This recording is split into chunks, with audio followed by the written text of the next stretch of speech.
So students, see the factors affecting resistance of a conductor. As I told in the previous video, the length of the conductor is directly proportional to its resistance. Resistance of the conductor is inversely proportional to area of cross section.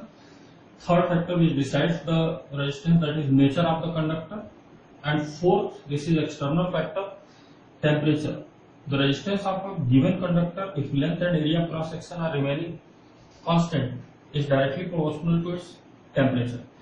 So if we combine first two factors, we can write resistance of a conductor R is proportional to length divided by area of cross section.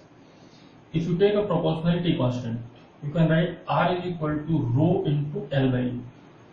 This rho is actually representation of the nature of the material, and this is called resistivity or specific resistance of the material.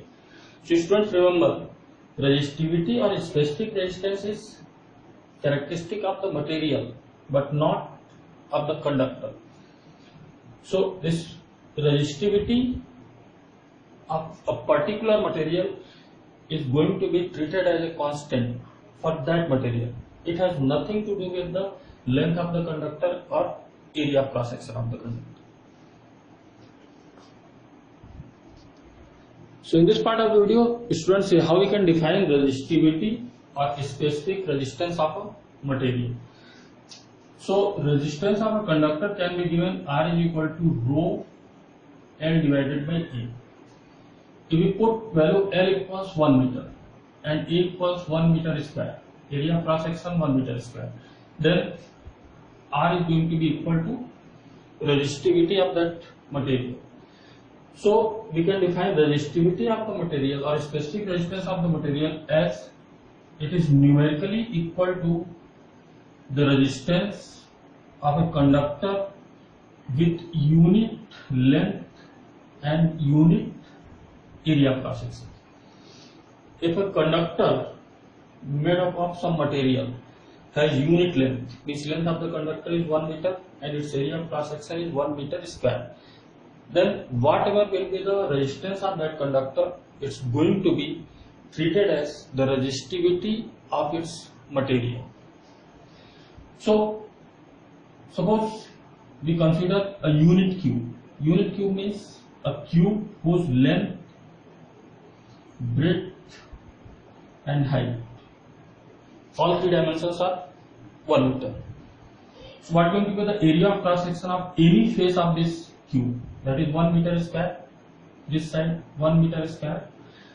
What is separation between two opposite faces of the cube? 1 meter.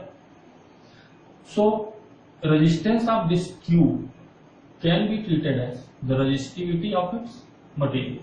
So resistivity of a material is also defined as it is numerically equal to the resistance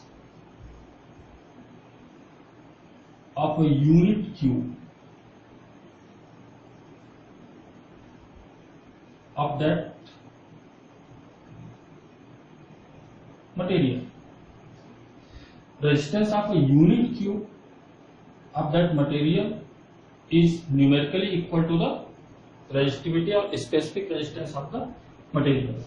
Students, if we solve this equation for resistivity, rho can be written as Ra divided by L. So what is going to be the SI unit of resistivity? SI unit of resistivity is ohm into meter square divided by meter. So meter cancels. So SI unit of resistivity is going to be ohm into meter. So SI unit of the resistivity is ohm into meter. Students, you will get so many numericals based on the formula, that is R equals rho L by A.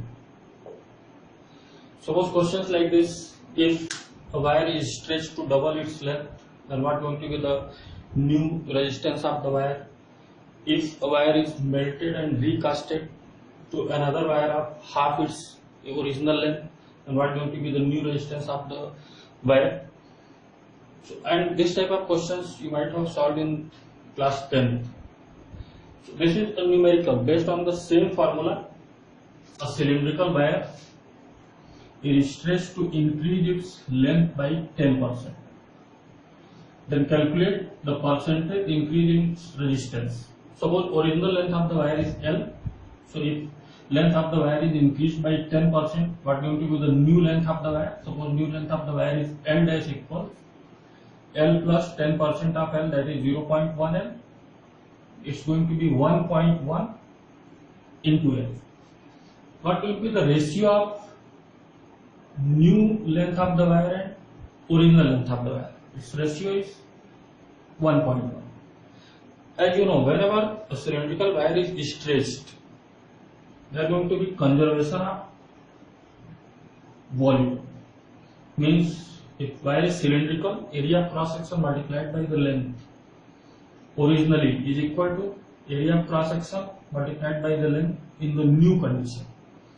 So ratio of H to A dash is going to be ratio of L dash is to L.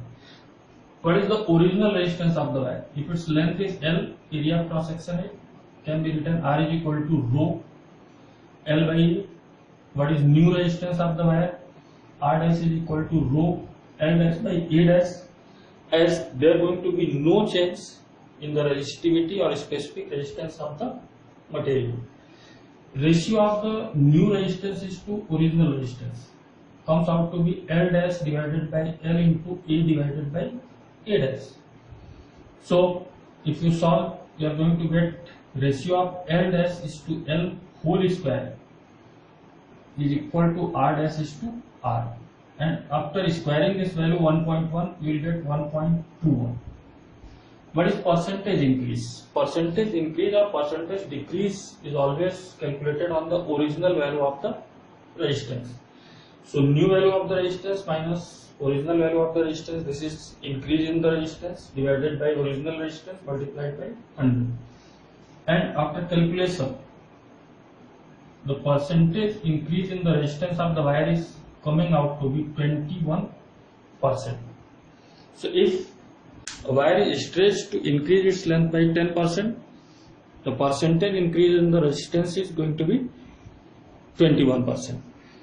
So any type of question related to increase in the length, decrease in the length, or if the wire is getting doubled on it by folding it, in all these cases you have to use this formula and you can get the answer. Students, see, this is a new topic, the relation between electric current and drift velocity. In the previous video, electric current part 1, I have discussed about drift velocity, how electrons get drifted after the application of external electric field, and what is the value of the drift velocity. So, current is established in a conductor due to drift of electron from negative terminal towards positive terminal. So what going to be the relation between drift velocity and current flow through the conductor? So suppose this is a cylindrical conductor whose area of cross section is A and length of the conductor is L. Let free electron density of the material or the conductor is N. Free electron density means number of free electrons available in that material per unit volume. This is free electron density. So if N is the free electron density of this material or the material from which this conductor is made, and what is volume of this cylindrical conductor? Volume of the conductor is going to be V equals area cross section multiplied by length of the conductor. So what is the total number of electrons available in the whole volume of the conductor? If N is number of free electrons per unit volume and volume of the conductor is A, then total number of free electrons available in the length of conductor is N into A into L. Then what can be the total charge available inside the conductor in the form of free electrons.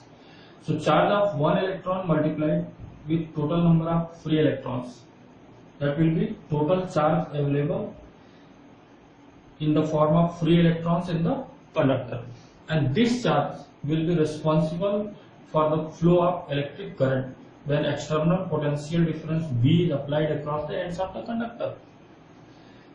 So if an electron is being drifted with velocity Vd, then what can be the time taken by it to move from one end of the conductor to the other, or from end B of the conductor to A? That time can be calculated. T is equal to total length of the conductor divided by drift velocity of the electron. Then, as we know by the definition of electric current, the rate of charge flow is going to be equal to rate of charge flow in the form of free electron inside the conductor, or current flow through the conductor I can be given as Q divided by T, as we have calculated Q as NAL into E. So NAL into E divided by time taken by the electron to drift, L divided by Vd, L cancels. Current flow in the conductor is going to be NEA into Vd. This will be the relation between electric current I and drift velocity of the electron. N is free electron density of the material, E charge of electron, A is area of cross section, Vd is drift velocity of the electron in that material.